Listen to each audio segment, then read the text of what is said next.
Hello, and welcome to the Franchise Life. I am your host, Stacie Shannon. Today, we have a fantastic brand that is focused on child education and development, and specifically in sports enrichment. And that brand is called Soccer Stars. And today with me, I have the founder and president of Soccer Stars, John Erlandson, and also Jessica McLean, who is the director of franchise development for Soccer Stars. Welcome. Thank you. Thanks for having us. So, one caveat: I'm the co-founder, so my business partner couldn't be here today, but got to give a shout out to Adam Geisler too. Is the other half of the puzzle. He's the yin to my yang. Awesome. Thanks for that clarification. Okay, John, this Soccer Stars was actually founded in 2000, and you have grown since you started franchising in 2022 to over 25 franchisees that equate to approximately 50 territories, which in that short amount of time of franchising is phenomenal. So, share with us, what is Soccer Stars? Yeah, so we actually bought the company. We raised private equity money. So every origin story, I think, of a good franchisor is really kind of rooted in the same thing that the franchisees go through. I imagine you've advised franchisees in your life, and they're going through a big life change, right? Absolutely.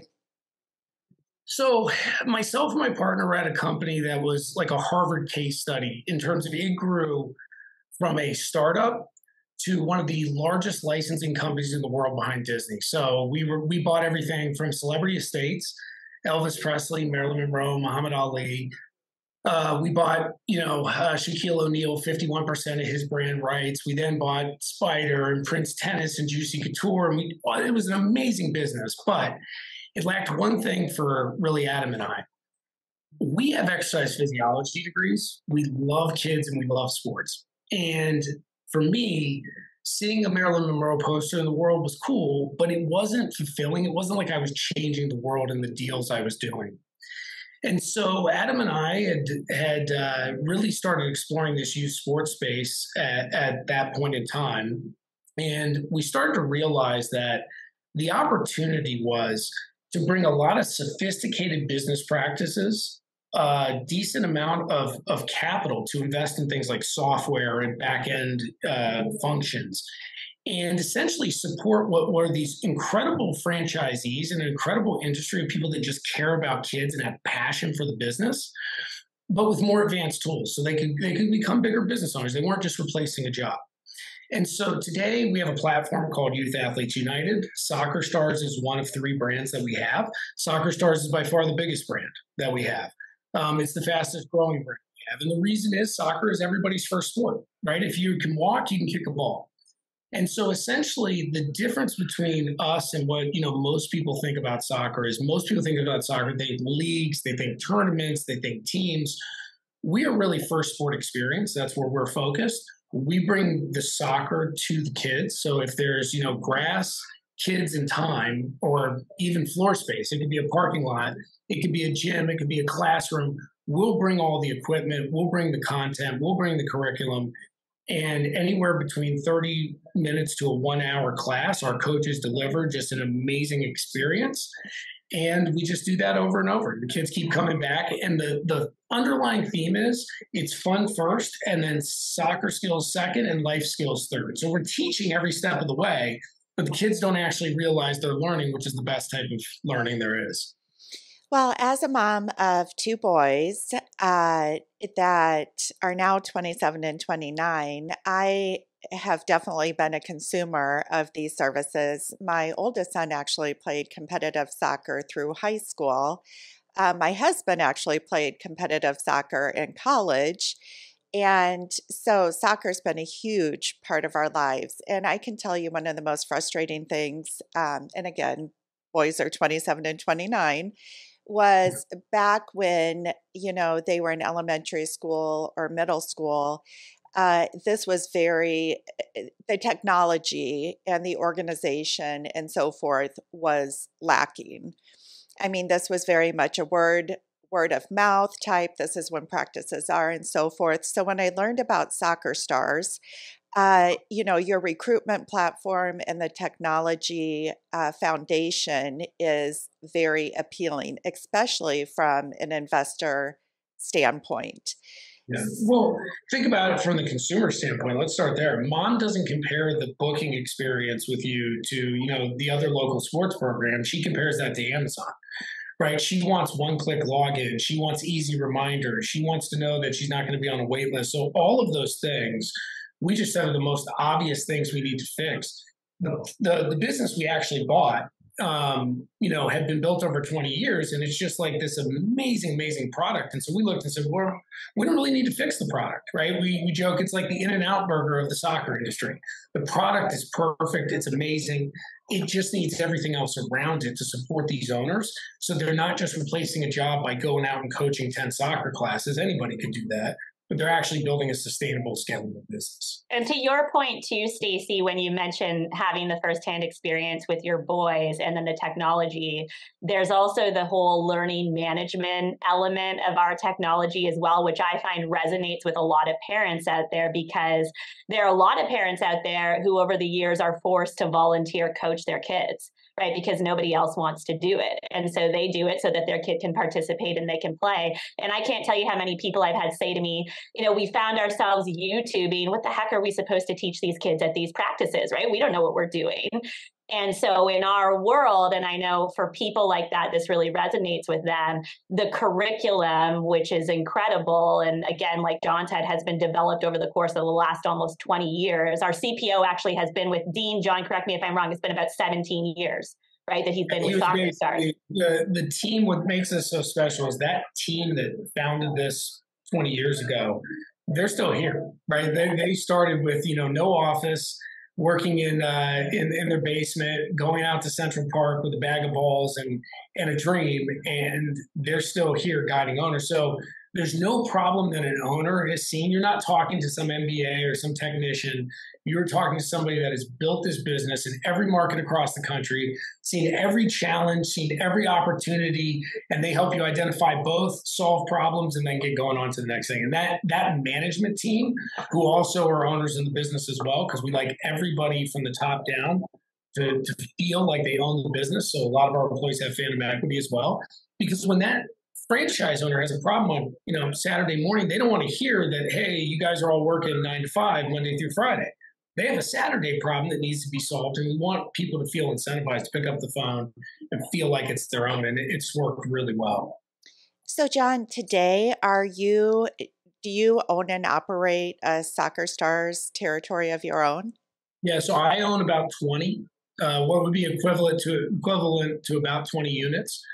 And so we always say, my favorite saying is I'll never ask you to do something with your money that I didn't do with my own. So oftentimes owners call, I've got the greatest idea in the world. I want to open up a soccer store with a field. And I'm like, well, I tried it. Didn't quite work out the way I'd hoped. Stick to the business model. Let me show you all the money I lost so you don't make the same mistake, right? And so, or there's other times where we'll say, okay, we think we have the greatest idea, in the last 5 years, and we're going to pilot it, and it works really well. So by the time I hand it to a franchise owner, say, hey, you have to invest in this. You're going to need equipment. You might need to hire some people. I can show them the math and say, look, I've already made this money.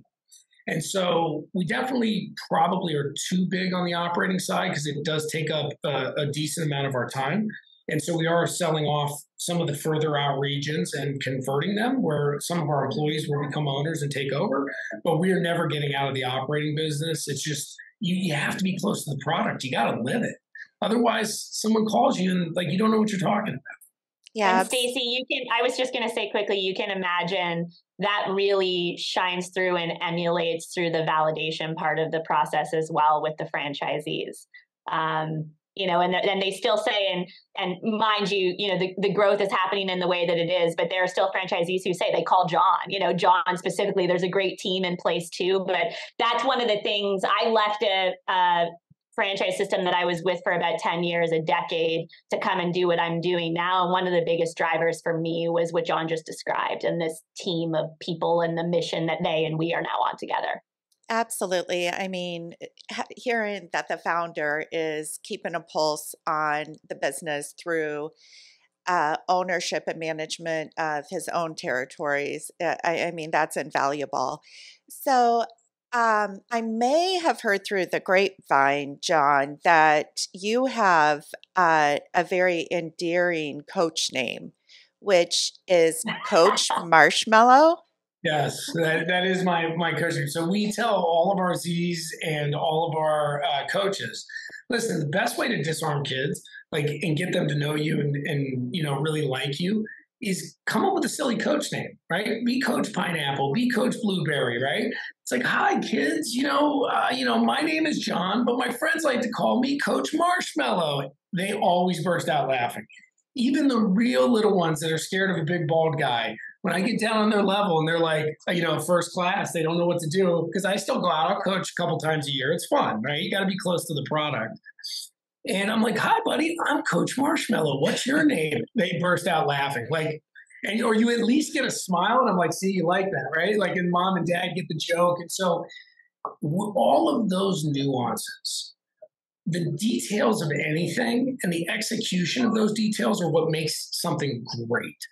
And so we have a relentless focus on things like that just sets us apart from everybody else. I absolutely. There's a recent testimonial that came through. I don't know whether it was a Google review or what it was, but we have a coach named Coach Success. And the mom had submitted a review about Coach Success. And the whole review was I think it was during the World Cup. And so soccer was on TV and they were watching, and her child kept saying, Coach Success does that better. Coach Success can do that, while the game was on. And so again, it's that special feeling. Plus the names are memorable, right? So like John said, that I try to articulate that to people, that element of our, what we would call curriculum, is what makes us different in comparison. The other thing that is really cool about it that I've noticed is the lead flow has been unreal. Like we've actually slowed down because we're in this for the long haul. We're having way too much fun to be stuck with partners that don't like us and we don't like them, or they don't fit the culture. And so what's been really cool is, if I tell you that marshmallow thing and your first reaction is to kind of cringe, then you're probably not right for this kid's business. And so you'll hear some of the absentee owners go, well, I'm not going to be on the field. But that's not the point. You have to build a culture of people that believe in the mission and believe in the brand. That's what this type of employee that's around, even if they're part-time, that's what they want to be involved in nowadays. They want to feel like they're part of something. It's the reason we left an unbelievable company on paper, business study, case study. You look at the outside and you go, this is one of the most amazing companies ever. And it was, but it didn't, it wasn't fulfilling every single day for what I wanted.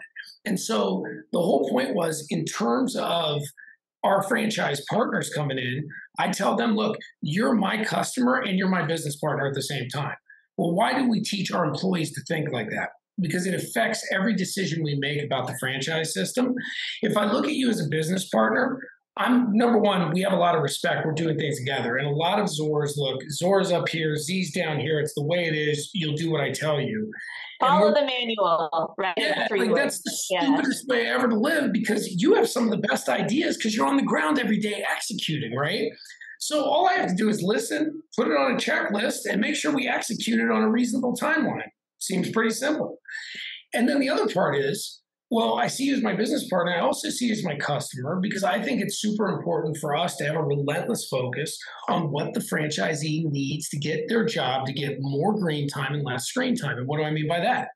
We implemented a new royalty sheet for the year, and I got a text the other day saying, hey, the new royalty sheet is a little bit onerous, but I've got a really good idea, because you just launched this new report in the technical system, and I believe with a couple tweaks, we can automate the whole royalty process, and it'll spit out, and all I have to do is hit correct.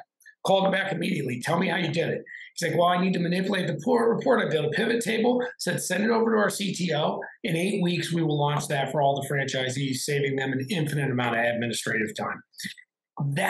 you got to be that relentless with your partners, and then they'll be that relentless with their employees, who'll be that relentless about being great with the kids. It just flows right down to the field. No, you are absolutely correct. I mean, culture flows down from the top. And so that brings me to Jessica. I mean, you have this fantastic relationship with John, one of the co-founders. You are the first point of contact for most of the prospects that are looking at soccer stars as a potential investment opportunity. What type of people are you getting? Well, let's just look at the ones that have invested so far. What does that breadth of background look like from an Yeah. investor standpoint? I'll tell a quick story of one of our very first franchisees, who trained. We had a training group in January here, and and this is actually the case for two of our new franchisees in this group. They are franchisees with other systems already.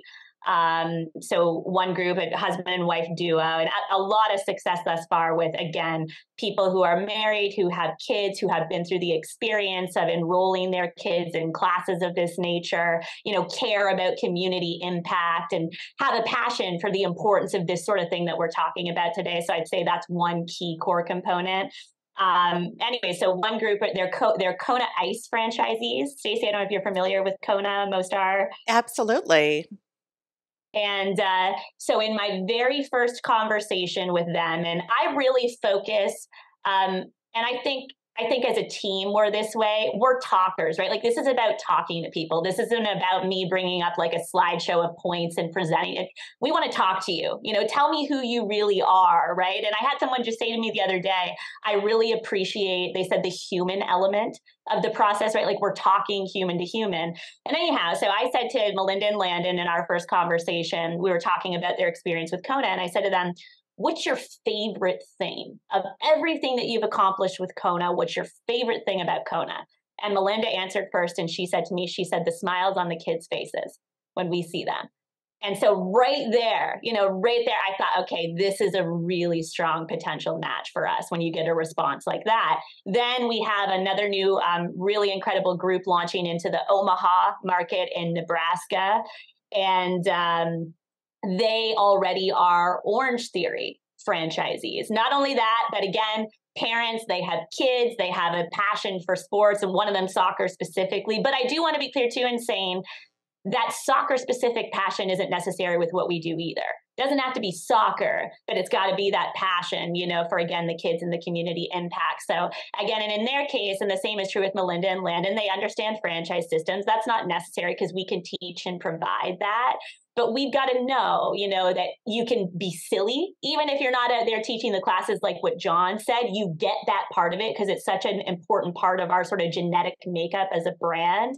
And the passion and the impact on the kids is meaningful to you. And then I think we're also looking for business-minded people that have the entrepreneurial grit that you need to take a system and execute it. Because we know the system's there, but you do need that grit, as we all know, from a franchising standpoint, to really be able to execute. We tell everybody is, money is a wonderful byproduct of doing a great job on the field, right? And there are other businesses where money is kind of the end goal.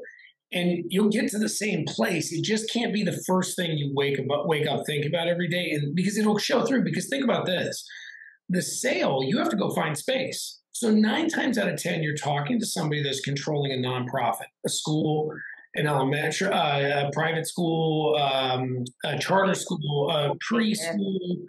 Some of the daycares are owned by private equity. So, but for the most part, parks and rec departments, a church, a synagogue, a mosque. All those places, they're not in it for the business. They're in it for their own portion of what they do for the community, right? So if your mindset is money, money, money, it will show up and you won't get arrested. And, when we talk about the owners, I think beyond passion, you don't have to be able to sell. You have to be comfortable going out and just talking to people, because networking is how you get the space. If you go to a space where there's already kids, fish where the fish are kind of thing, it's pretty easy to fill the classes. You'd be shocked after 20 years of explosion in grassroots soccer, how many open spaces there are where it's just like, man, you can create the demand by basically bringing it to mom and the kid for convenience. And so, the growth runway we feel is not infinite, but it's got a long, long, long way to go. And to John's point, and I think generally in franchising too, Stacie, and I know you know this, a lot of people, regardless of the type of brand, they really want to understand what the business development sales piece looks like. And in general, there's typically fear, right, related to that element of it. Like, how hard is it? And so to John's point, first of all, certainly if it's a person who's not comfortable getting out there and talking to people and or having that number two person who's going to be doing that, it's not going to be the right fit for us. But on the flip side of that, the conversations themselves, it's much different than walking into a school and talking to them about why the desks that you're selling are so much better than the desks that the kids are sitting in today, right? Like that product feel type sale. There's a genuine common interest when you're having these conversations about these type of enrichment programs and the betterment of the kids. So if anything, when we talk objections, it's more so we don't have space available or we're already running X program or so on and so forth. John, correct me if I'm wrong, but that type of feel, right? Correct. Well, and that's a great point is this type of model. So it's a home-based business model. It does not require office space, brick and mortar. You have light equipment, so very low capital investment. But really, and seasonality doesn't matter either because, I grew up, my kids grew up in Iowa, very seasonal area in the United States, and they could play soccer year round. In the wintertime, we went indoors, and in the spring and summer, we were outdoors. Correct. This is, as you guys are talking, it's really interesting. I spoke with a client of mine last night. He was my last call of the day. We've been in touch for over a year. He took quite a break time wise, but we reconnected recently again. And his number one area of passion is child education and development, and it's really he lives in a small town area. A lot of the different concepts I feature on my podcast, he's like, those would never, they just wouldn't be succeed in an area like I live. And he's in Oklahoma. And I just kept soccer stars, but I hadn't done a territory check. And I just wanted to say, I've got the concept that would work for you. That would be perfect. So lo and behold, I will be presenting it to him because there is territory available now. I know that. Yeah. But it is a feel-good business. You're making a difference in people's lives. And the investment level, oh my gosh, when you look at an investment, the investment level is just phenomenal as well. So Jessica, let's turn to you again. And can you just walk through what those financials of investment look like? Yeah. So, and it's a low investment. You're looking at 49.5 from a franchise fee standpoint for one territory. Your all-in investment for one territory is going to be under $90,000. As you mentioned earlier, Stacie, this is a mobile brand. So beyond, your insurance, your equipment, participating in the training, there aren't many costs. And then beyond that point, from a financial standpoint, and if we're talking item 19 and financial performance representations, these numbers are incredibly strong, and so are the margins. So the average unit volume that people, are looking at when we're looking at our 2021 numbers is about $1.3 million. Now the median's about $700K. The margins are approximately 35-40%. But what's so incredible, and what I find a lot of people that I'm talking to are really interested in, just beyond how great those numbers are, because one thing too is I think some people, they're just not educated on the opportunity that's there with brands like this. And some people make the assumption there's not a lot of money to be made. in youth enrichment, in this space in general. So there's that piece of it. But this is, and I've been in franchising about a decade, like I said, the most detailed item 19 you could ever imagine. There's almost 30 pages worth of data.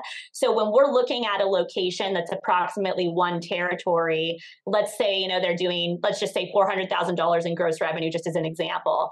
We actually have full P&L statements for all of the locations and detail on if I'm looking to do $400,000 or $500,000 or $750,000 in gross revenue, approximately how many locations, if I'm a franchisee, do I need to be targeting to run classes out of, right? Like, is it 20? Is it 30? So there's that level of detail plus full P&Ls for all of the locations in the item 19. So for people who are really wanting to paint a picture and projections and pro formas, they have the ability to do that because of how detailed this is. Plus the margins, like I said, are really strong, and the overall revenue numbers are super strong too. And I think that comes from a lot of the background and the story that John told as to how we got to where we are today, starting with Gustavo through to John and Adam and the team and what they've now done over the course of the past 5 years or so. That's a great point about the item 19. I mean, that level of transparency, you guys have to be in the top 5%, if not top 2%, in that level of transparency of financials. What's not said in there, and this is what a lot of people are confused about, is they go, well, wait, I can invest $100,000 and I can make, $500,000 on the low end and $1 million on the high end. I don't get that math. And this is the unspoken thing. And we have another, I got a lot of sayings. I'm never going to tell you anything today that after you sign, I'm going to say one thing different.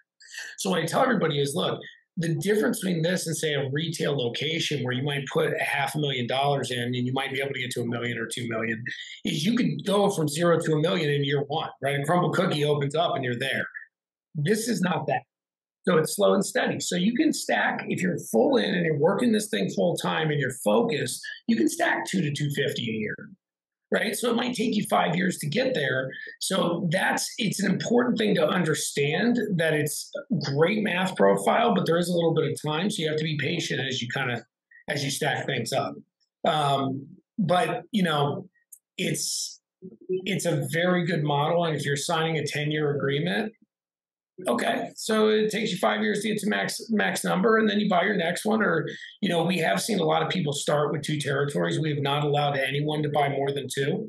I guess one people, other than Jason and Tyson. Other than Jason and Tyson, only because they were the highest qualified. They had multiple team members. They had a full-time guy and a part-time guy. So unless you come in with a massive team, we've said, look, we'll give you a right of first offer. Start smart, because if in 6 months, like, what's 6 months? In 6 months, if you're crushing it, you're going to feel great about buying the other territory. If in 6 months you're still hitting that learning curve, well, great. Then you know what?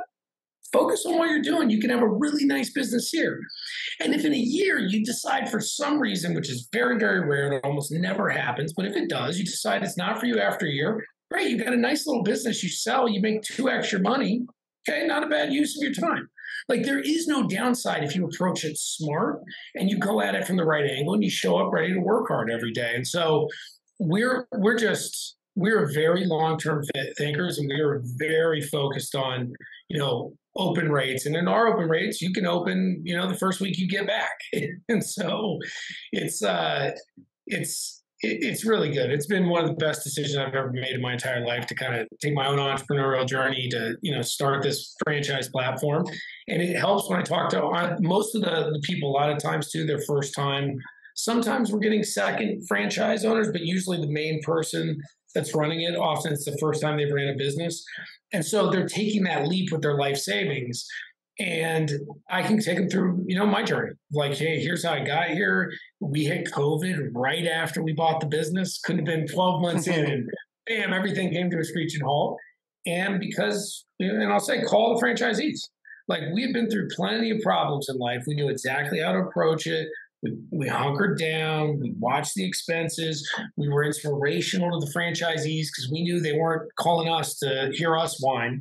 It was, we'll listen to your problems. Now here's some ideas on how to fix it, right? They're coming to us for energy, for passion, for solutions. And it carried through, and we emerged one of the strongest platforms in the industry. And so it's all worked out, but every entrepreneurial journey has bumps, and that's okay. It should. They make great stories down the road. They do, and that's how you learn. I mean, as an entrepreneur, I've owned several businesses now, and I've had bumps on the road, and each of them, I mean, you need to turn them into a positive and not dwell on them and learn from them. So, okay, you mentioned you can get out of training, really open up your business the next week. What type of help, Jessica, does the corporate office help with in, I guess, lead generation or recruitment of coaches and so forth? Because the two things you need are coaches and you need kids. You do. Yeah. This is one of those things that, and I'll use a cheesy analogy now that I used to talk about at the brand that I came from before I started doing what I do. So if people have seen, and most have, the movie Castaway, with Tom Hanks, and he ends up stranded on this island and he's got to figure out what he's going to do from a resource perspective. And to me, one of the most important things for new franchisees, like John said, especially franchisees who come in and don't have entrepreneurial experience or experience with franchise systems, you don't want them to feel like Tom, like with Wilson as their only friend. They need people, support, infrastructure. It's cheesy, but it's true. And so, in my opinion, and based on my experience, these guys, they over support. They over support because they want to, because they know that they need to. So what I mean by that is all new franchisees have, they have a dedicated advisor. They also are partnered with a franchisee mentor, which I think is brilliant. That's something that we didn't do where I came from that was requested all the time from new franchisees.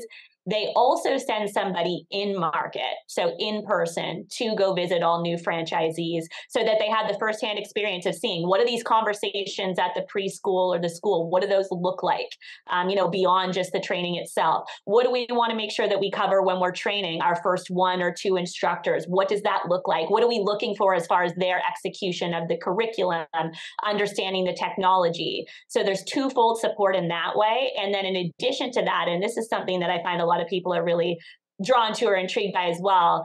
When people think about the mobility part of this, they understand pretty quickly, okay, this is mobile. It's not a brick and mortar facility. They get that, right? That's easy enough to understand. So then their mind goes to, though, like, where do I start as a new franchisee, right? Like, am I just Googling, a list of schools, or like, what does that look like for me? And sometimes there can be fear there, right? And so it's our job to kind of fill in those gaps. So Soccer Stars provides all new franchisees with a list of what we call qualified locations. So that makes it very clear to them. And then they work with them on the execution of that list and planning and strategy. So they're not having to figure that out themselves. That's something that's provided to them. And then, in addition to that, and I recognize that I'm biased, but it's just a really great group of people to work with. I can remember with Melinda and Landon, who I mentioned earlier, they had sent me a text when they were in the latter stages of the process. And they said, we'd really like to work with Bob, and we were going to ask you if we could work with Bob, but then we thought, you know what, Ruthie's actually really great too, and they just said it doesn't matter who it is. Like, that's how they felt about the team. So just a really, really good group of people. They know their stuff, and they're very involved as it relates to franchisee support over the course of the first quarter, but beyond that, throughout the first year, as well as needed. I love the analogy because that is what it feels like. You've made this investment, you've gone through training, and now then it's like almost a holy crap. 100%. Where do I go now? You go to Manhattan, right? And Soccer Stars is if you go to Manhattan, where their office is located, our office is located, it's like an institution. I couldn't believe it. I said this to my husband when I got home. There are kids in these Soccer Star shirts. They're everywhere. They're like at Central Park, and but then to your point, Stacie, it's like you get back to Nebraska or wherever you are, and there's that feeling like that gulp, right? Of okay, and so in this case, they're armed with the tools, the technology, the qualified locations list, but also with the people, day one upon return home from the training. So. All right. On a last note, I did a little reconnaissance myself here in Palm Beach County earlier this morning. So I want to ask you about competition.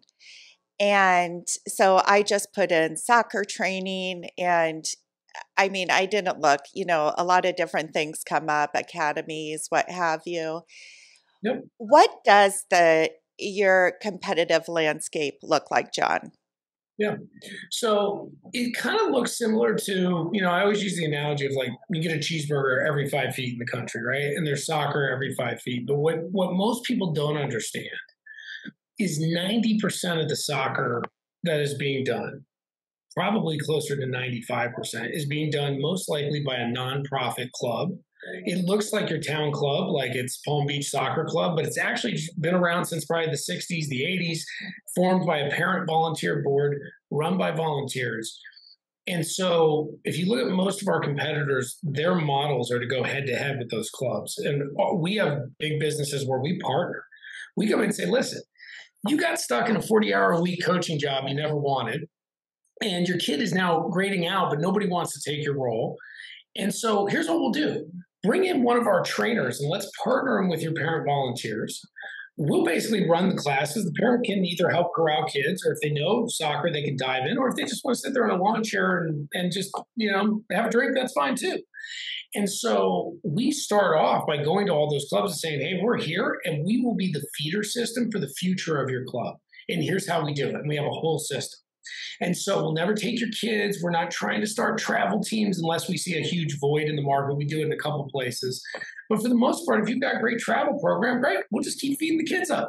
Nobody wants to babysit these kids on Saturday morning anyways as a parent volunteer after their kid is outside of that age. And so what we found is the busier, more modern parent just doesn't have the time. They all love volunteering, but like I volunteered, I was the worst volunteer ever because I could only show up to half the practices, right? And so that is where we start. Then you look out on the landscape, and yes, there is competition even doing what we're doing in a class-based business. And yet, no matter even where we are in New York City, as we've been here since 2000, right? It's 22 years. We still don't have every nook and cranny. It is impossible to get them all. There are always gaps. And the reason is, if I'm running a class here, you could always spin up a class right across the street in the park across the street. And usually what happens, they both actually fill up, believe it or not, because you found customers that lived on that side of the street that didn't want to cross over with their kids. It wasn't convenient. So you basically created the demand and found a whole new group of customers.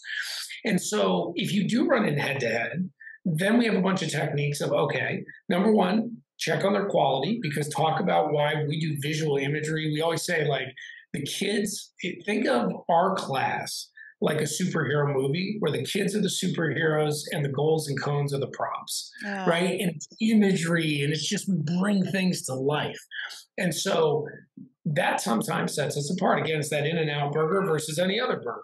Or sometimes that person is doing a great job.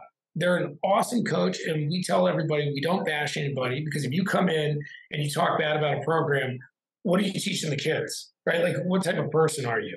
So great. We love the kids are getting active. That's our mission. Again, why it's important to have the mission first before money, right? Because that'll shine through. Hey, by the way, a lot of people that are hardcore into soccer and start their own local business, they don't do tots. Are you guys doing Parent and Me, or are you doing the TOTS program? Oh, no, we don't have anybody that wants to do the 18-month-old to 3-year-olds. Great. We'll get in here. We'd love to start there. Don't need to take that other person's business. Let them keep running. They're doing great things for kids in the community too. We know the owners of every other Soccer Shots and Mighty Kicks and all these other brands. We know them all really well because it's a big market. It's not like we're all competing for one shelf space at Walmart. And so we encourage our franchisees, get to know the other owners around there. Like, you can pretend you're at war with those people all day. You cannot get every piece of business in your market. It's impossible. And so don't be that person that's at war with everybody in the community. That's not what this is about. And it's very unique to this industry, because I came from some very, very competitive industries where, man, like, you were sweating when you went in to sell your billiard table to Walmart, or your lawn game, or better not mess up that sale, right? You use that one SKU, you lost a couple $1 million, right? And so this is just not that. And the owners that take that mentality do really, really well. No, that's a great response. And I love that, stay hyper focused on your business and growing your business versus worrying about the others out there, and actually make friends with the others out there.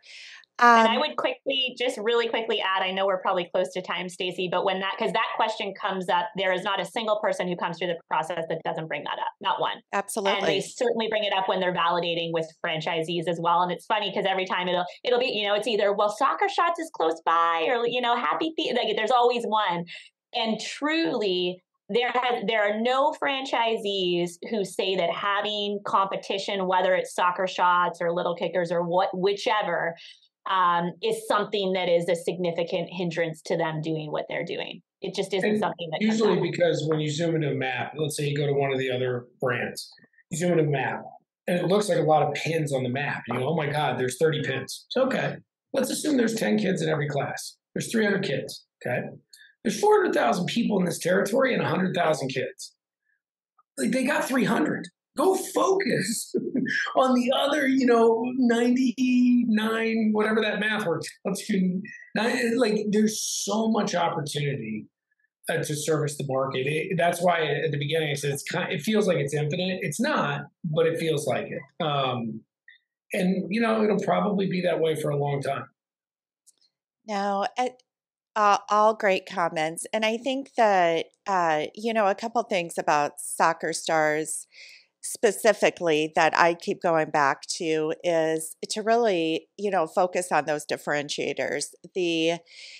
The technology platform, the assistance from the corporate office. I mean, those to me are huge differentiators because, again, you have a lot of, I don't want to say unorganized, but you do have a lot of volunteer type soccer practices and entities out there that do not have the support, the strength, and the technology of Soccer Stars.